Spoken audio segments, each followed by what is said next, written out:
Sering banget kan kita dengar orang pakai kata film, movie, atau cinema ganti-gantian. Kayaknya sih artinya sama aja ya. Tapi, apa beneran sama? Ternyata ada bedanya loh, dan bedanya ini cukup menarik. Yuk kita kupas tuntas bareng-bareng. Jadi, yang bener yang mana dong? Film, movie, atau sinema? Nah, jawabannya tuh nggak sesimpel itu. Walaupun intinya sama-sama gambar gerak, tapi penggunaan ini, wah, bisa jadi perdebatan panjang. Di sini, kita bakal coba cari tahu apa sih bedanya. Oke, jadi alur obrolan kita begini ya. Pertama, kita bahas dulu kenapa istilah-istilah ini bikin bingung. Terus, kita definisikan sinema biar gampang. Nah, abis itu baru kita masuk ke debat utamanya, film versus movie, sambil kita intip datanya di dunia nyata. Terakhir, kita tarik kesimpulan bareng-bareng. Langsung aja kita mulai? Oke, bagian pertama. Ya, kita harus akui dulu, kebingungan ini tuh beneran ada dan wajar banget. Dan ini bukan cuma buat kita penonton biasa loh, tapi bahkan di kalangan para profesional industri film sendiri, ini tuh jadi perdebatan yang nggak ada abisnya. Nah, biar nggak makin pusing, kita mulai dari yang paling gampang dulu, sinema. Kalau yang satu ini udah kita kunci definisinya, kita bisa lebih fokus ke pertarungan sesungguhnya antara film dan movie. Menurut Kamus Cambridge, definisi utama dari sinema itu ya sebuah teater atau gedung tempat orang bayar buat nonton film. Simpelnya, di Indonesia kita bilangnya bioskop. Jadi pas kita bilang, yuk ke sinema 21 atau nonton di CGV, yang kita maksud itu ya tempatnya, gedungnya, bukan tontonannya. Emang sih, dulu-dulu ada juga yang pakai kata sinema buat nyebut karyanya. Biasanya buat konteks yang lebih artistik atau historis gitu. Tapi itu udah jarang banget sekarang, udah kuno lah.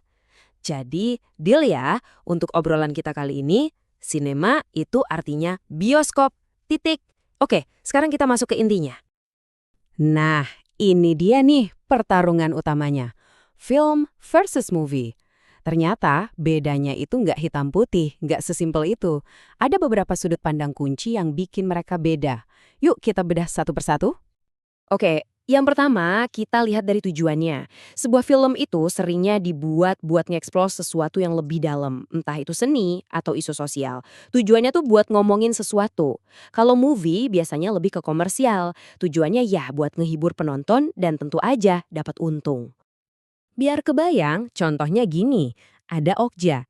Ini jelas sebuah film. Kenapa? Karena dia punya misi buat bikin kita sadar soal isu kekejaman pada hewan. Nah, bandingin sama Terlalu Tampan. Ini movie banget. Diambil dari webtoon, tujuannya jelas buat bikin kita ketawa, buat ngehibur. Nggak ada niat bahas isu-isu berat. Dan dua-duanya oke loh, punya tempatnya masing-masing. Lanjut ke sudut pandang kedua, pendekatan personal. Film itu seringkali kayak curhatan dari sutradaranya. Jadi benar-benar ekspresi pribadi dia, idenya dia, pengalamannya dia. Sebaliknya, movie biasanya kurang personal. Kenapa? Soalnya seringkali udah ada formulanya, ngikutin apa yang lagi laku di pasar, biar laku. Contohnya keren banget nih. Godzilla yang pertama, yang tahun 1954 itu bukan sekedar tontonan monster ngancurin kota loh. Itu adalah ekspresi dari trauma satu negara, Jepang, soal bom atom. Personal banget kan? Bandingin deh sama Ready or Not. Ini movie horror komedi yang asik banget, tegang, seru, tapi ya tujuannya murni hiburan. Nggak ada muatan personal yang dalam di sana. Sudut pandang ketiga, dari sisi kontennya. Film itu seringnya ngajak kita kenalan sama sesuatu yang baru. Entah itu ide baru, budaya yang kita nggak tahu, atau isu yang jarang dibahas. Kalau movie, dia lebih suka main aman. Pakai plot dan tema yang udah kita kenal, biar ceritanya gampang dicerna dan dinikmati. Contoh dari Indonesia aja nih biar gampang. Ada Marlina si pembunuh dalam 4 babak. Ini film yang ngajak kita lihat budaya Sumba, sambil ngangkat isu yang berat soal kekerasan seksual. Sesuatu yang baru buat banyak orang. Nah, lawannya Dilan 1990.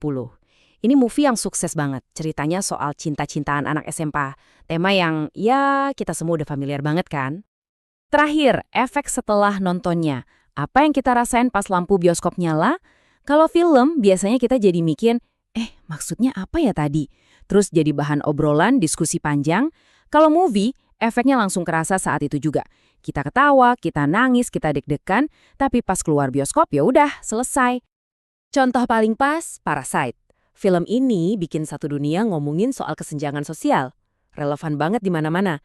Diskusi soal film ini masih ada sampai sekarang.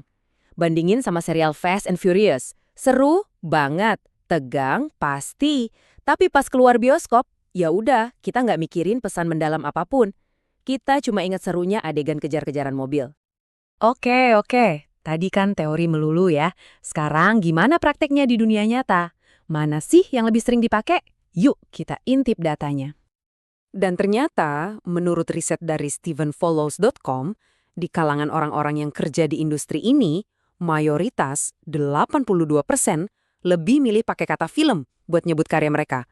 Gede banget kan angkanya? Ini kelihatan juga loh di media-media gede kayak Variety atau The Hollywood Reporter.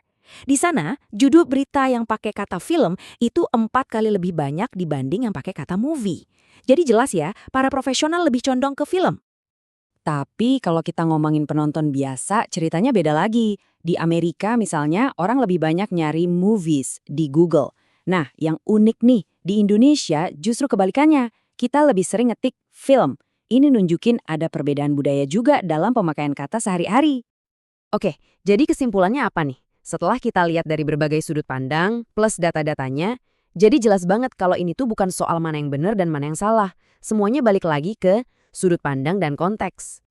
Jadi singkatnya gini deh, bedanya film dan movie itu ada di sebuah spektrum. Mulai dari tujuannya, sentuhan personal pembuatnya, kontennya mau ngasih yang baru atau yang familiar, sampai efek setelah nontonnya. Nggak ada jawaban yang 100% benar atau salah. Ujung-ujungnya pilihan kata itu balik ke niat kita. Mau sebagai penonton atau sebagai pembuat karya? Jadi nih, pertanyaan buat kalian. Kalau besok kalian bikin karya, kalian mau bikin short film yang artistik, short movie yang menghibur, atau mungkin short cinema alias bikin bioskop sendiri sekalian? Pilihan kata kalian nunjukin tujuan kalian.